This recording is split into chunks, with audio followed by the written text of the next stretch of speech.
salam semoga tercurah pada junjungan kita Nabi Muhammad sallallahu alaihi wasallam. Di suatu pagi, di hari yang terakhir baginda Rasulullah sallallahu alaihi wasallam, dengan suara terbata-bata beliau memberikan khutbah yang singkat kepada keluarganya. Wahai umatku, kuwariskan dua perkara yang agung kepada kalian, yaitu Al-Quran dan Sunnahku, juga Al-Quran dan keturunanku. Barang siapa yang mencintai Sunnahku dan keturunanku, maka mereka telah mencintaiku, dan kelak orang-orang yang mencintaiku akan masuk ke dalam surga bersama denganku. Khutbah singkat ini diakhiri dengan Rasulullah sallallahu alaihi wasallam memandang dengan pandangan yang tenang terhadap mata sahabat-sahabatnya. Pada saat itu terlihat Abu Bakar Siddiq membalas pandangan itu dengan mata yang berkaca-kaca. Umar radhiyallahu anhu menahan nafas tangisnya dengan begitu kuat. Utsman radhiyallahu anhu menghela nafas sepanjang-panjangnya melihat Rasulullah sallallahu alaihi wasallam. Ali radhiyallahu anhu menundukkan kepala sedalam-dalamnya, isyarat bahwa waktu itu telah datang. Saat perpisahan sudah tiba dengan Rasulullah sallallahu alaihi wasallam, Rasulullah akan meninggalkan kita. Manusia termulia itu sudah habis selesai tugasnya di dunia. saat itu matahari kian meninggi, tapi pintu Rasulullah tetap tertutup. Sedangkan di dalamnya Rasulullah SAW sedang berbaring lemah dengan keningnya yang berkeringat dan membasahi pelepah kurma yang menjadi alas tidurnya. Tiba-tiba dari luar pintu terdengar seseorang yang mengucapkan salam. Assalamualaikum, bolehkah saya masuk? Lalu Fatimah membuka pintu seraya berkata, Waalaikumsalam, maafkanlah aku, ayahku sedang demam. Lantas Fatimah membalikkan badan dan menutup pintu. Rasulullah SAW mendengar jawaban Fatimah. Seraya beliau bertanya, siapakah yang datang itu, wahai putriku? Fatimah pun menjawab, Tidak tahulah wahai ayah, tak pernah aku lihat orang itu sebelumnya. Lalu Rasulullah SAW menatap putrinya itu dengan pandangan yang menggetarkan. Satu-satu bagian wajah mereka seolah hendak dikenal. Orang-orang yang berada di samping beliau dipandangnya dengan pandangan yang begitu tenang. Rasulullah pun berkata, ketahuilah wahai putriku, dia itulah yang memisahkan kenikmatan dunia. Dialah malakul maut. Dialah malakul maut. Maka Fatimah pun menahan ledakan tangisnya di depan ayahnya karena mengetahui ajal ayahnya sudah dekat. Lalu malaikat Israel dan Jibril datang menghampiri Rasulullah sallallahu alaihi wasallam. Akan tetapi Jibril tidak mau mendekat kepada Rasul. Jibril hanya menunggu di langit pertama. Lantas Rasulullah bertanya, wahai Jibril, jelaskan apa hakku di hadapan Allah Subhanahu wa ta'ala. Rasul berkata dengan penuh kelemahan. Lantas malaikat Jibril pun berkata, Ya Rasulullah, pintu-pintu langit telah terbuka. Para malaikat telah menanti kedatanganmu. Semua pintu surga telah terbuka lebar menanti kedatanganmu, wahai kekasihku. namun kata Jibril, tidak membuat Rasulullah Sallallahu Alaihi Wasallam kalimatnya tidak membuat tenangnya baginda Rasul. Mata Rasulullah pun masih penuh dengan kecemasan. Kemudian Jibril berkata, Apakah engkau tidak senang mendengar kabar ini ya Rasulullah?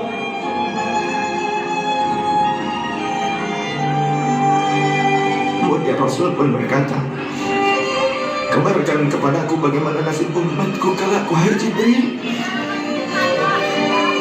Lalu Jibril menjawab, Jangan khawatir ya Rasulullah. Aku telah mendengar Allah telah berfirman kepadaku, kuharapkan surga bagi siapa saja kecuali umat Muhammad telah berada di dalamnya. detik-detik wafat Rasulullah semakin mendekat, dan tibalah saatnya malaikat Israel menjalankan tugasnya. Perlahan-lahan ruh Rasulullah Sallallahu Alaihi Wasallam ditarik dari tubuhnya. Tampak seluruh tubuh Rasulullah bersimpah peluh. Urat berat leher baginda Rasul menekan pada saat itu. Manusia termulia merasakan sakaratul maut. Perlahan-lahan Rasulullah Sallallahu Alaihi Wasallam pun mengadu, merasakan rasa sakit itu. Dan Rasulullah berkata, wahai Jibril, betapa sakitnya sakaratul maut ini. Rasul berkata dengan begitu lirih. Fatimah pun memejamkan matanya, tak sanggup memandang ayahnya. Sedangkan Ali di sampingnya menundukkan pandangan semakin dalam. Dan ternyata Jibril pun membalikkan mukanya, tak mampu memandang Rasulullah Sallallahu Alaihi Wasallam. Lantas Rasulullah pun berkata, ya Jibril, jika engkau melihatku hingga kau palingkan wajahmu dariku, hai Jibril. Dan Jibril pun menjawab, Siapakah yang sanggup melihat kekasih Allah di depan ajalnya ya Rasulullah?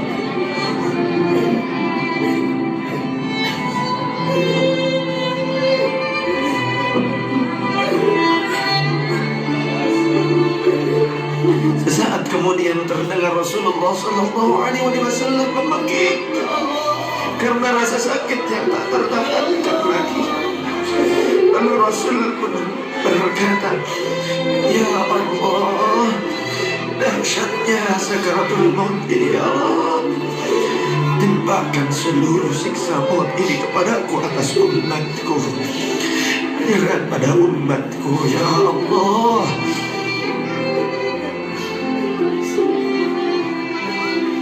Rasulullah memperjuangkan kita.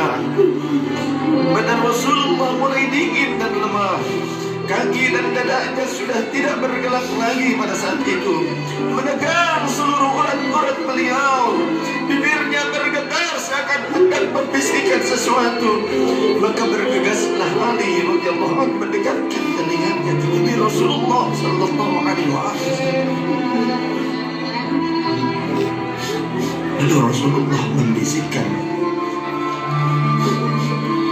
Usikum bis-salah, Usikum bis-salah, Usikum bis-salah, wa ma malakat aymanukum. Peliharalah salat. Aku wasiatkan kepada kalian agar kalian menjaga salat. Jagalah salat kalian dan peliharalah orang-orang yang lemah sekeliling kalian. Rasulullah masih mengingat kita. Di luar rumah saat itu terdengar tangisan dari para sahabat yang bersautan. Sahabat saling berpelukan. Fatimah radhiyallahu anha menutup wajahnya dengan tangannya. Dan Ali pun kembali mendekatkan telinganya ke bibir Rasulullah Sallallahu Alaihi Wasallam yang mulai kebiruan. Lantas Rasulullah berkata, Ummati, ummati, ummati, kaifa bi ummati, ummatku, ummatku, ummatku, bagaimana keadaan ummatku? Dalam mana Rasulullah masih panggil kita umatnya. Rasul masih berkata ummati, ummati, kaifa bi ummati. Rasul masih panggil kita umat. Dan berakhirlah kehidupan insan mulia saat itu. Di saat lisannya masih mengingat kita, masih menyebut nama kita. Rasulullah sallallahu alaihi wasallam telah tutup usia pada saat itu. Mampukah kita meneladani Rasulullah sallallahu alaihi wasallam dan mencintainya? Ia yang mencintai kita hingga akhir hayatnya. Padahal kita adalah umatnya, tidak pernah beliau temui. Ya Rasulullah, ya Rasulullah,